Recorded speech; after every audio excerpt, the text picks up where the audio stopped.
Welcome mates, I am Bloodthirsty Lord by Incoming Lordy, and today we're back on Praetor Hunting Grounds with the topic of Praetor Hunting Grounds going free to play. That's a topic that we're going to talk about, a very interesting one indeed, because I think it may be a possibility of an avenue of where the game could lead to very soon or during somewhat this year or maybe next year. There's many possibilities, but we're going to talk about the topic of this occurring and what the possibilities will come out of this if it actually did. You mates can also support us on the Epic Games Store by using our creator code BloodthirstyLord to purchase any games or DLC. More info in the description below. But before we do get into this video, there's only a small percentage of mates that watch the video that aren't actually subscribed. Leave a like to show support, click the subscribe button to keep up to date, press that join button to become a member of the channel. So without further ado, let's get straight into this. In the current state of the game in Praetor Hunting Grounds in 2021, there's less players playing it, and there's a decline in the player base, which means actually trying to find a match is harder every time. The match queue times for me at this current moment are around 15 minutes to 20 minutes. If I get lucky and I just queue sometime luckily, I get into a match maybe 5 minutes. That's like super lucky that it actually happens. The majority of the time, it's going to be around 15 minutes to 20 minutes, no matter what the game mode being Hunt or Clash. And that's kind of bad for the game, and I know many other players are experiencing the exact same thing as myself, which is long queue times in general. And that can lead to players deflecting from that game and moving on to other games with better queue times in general and a bigger play base. And Praetor Hunting Grounds were released as a $60 game in Australian currency, so that's still ongoing right now. It's still $60 with some sales that occur during certain months, which will drop the price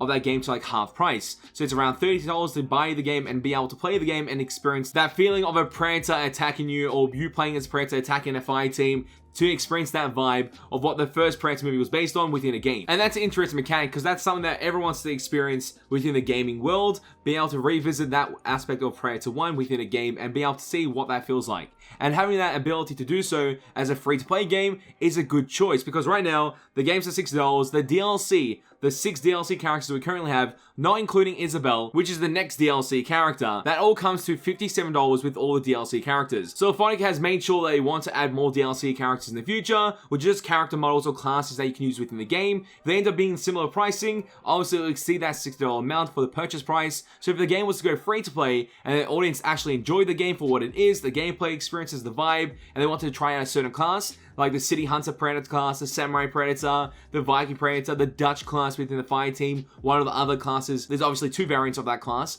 but you can choose that option to do so. And if you do, obviously they're paying money for those DLC characters, which will make that revenue cost that they need for the initial cost price that they made free to play. I think this will end up happening in the future. They'll have so much DLC that will cover the game, and the game will go free to play or go very low price in general. It end up being a $15 game instead of a $60 game, but come with a lot of DLC characters that you can buy, like chapters in Dead by Daylight. So I feel like that's what's happening with the game currently, and that's what Phonic wants to take it to. I'm not too sure if they're going to reduce the cost price, because I feel like if they do, that means more people in the play base. And if we connect this to the Steam goal aspect of releasing Praetor Hunting Grounds on Steam, having a lower cost price or going free to play on Steam as well, will just lead to a bigger play base, more active players in your community, more people playing the game, and then more people purchasing the DLC characters when they want to play those certain characters within their own gameplays or within their own gameplay experience. So that's always something of a great interest to have within a game. The game goes free to play or very low cost price for that entry cost, and once you're in, they get addicted, they want to enjoy the game, grind the game, play the certain classes, unlock new classes,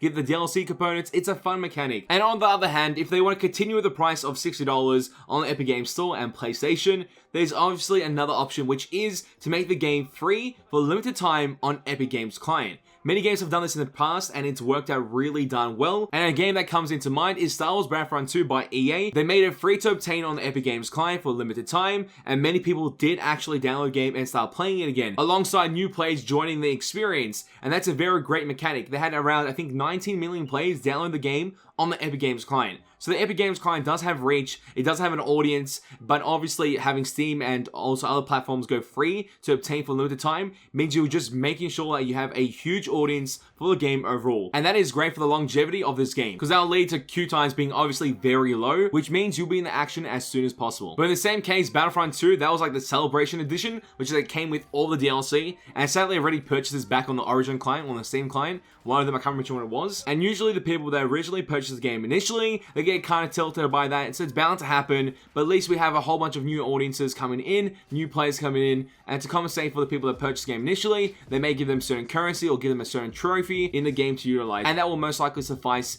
that aspect there. So this idea of Predator Hunting Grounds going free to play has been in my mind for a couple of months, and it seems like a great possibility for the game's avenue and the direction of the game overall as a community to increase the player base and have more people playing the game and keeping the game alive as possible, because we try so much to keep the game alive on the channel with the mates in our community, but sometimes we need just more people to be a part of the experience as well, so we keep the game alive for longer. So I personally think that this may actually happen in the future, but when is kind of subjective. It could be now in 2021 or in 2022. There's possibilities for either, depending on what Allphonic wants to do with the game itself. But I'm hoping for the best and hoping they're able to revamp the game and keep the game ongoing and have that live service experience for the game to essentially keep it alive. But mates, tell me your opinions and thoughts in the comment section down below. What do you think about the idea of Predator Hunting Grounds going free to play? Tell me your thoughts in the comment section down below, but I feel like it'll be a great change for the game's integrity overall. And as always, mates, it is a pleasure to have you guys on the channel as we go through this, and I'll catch you mates next time. Bye.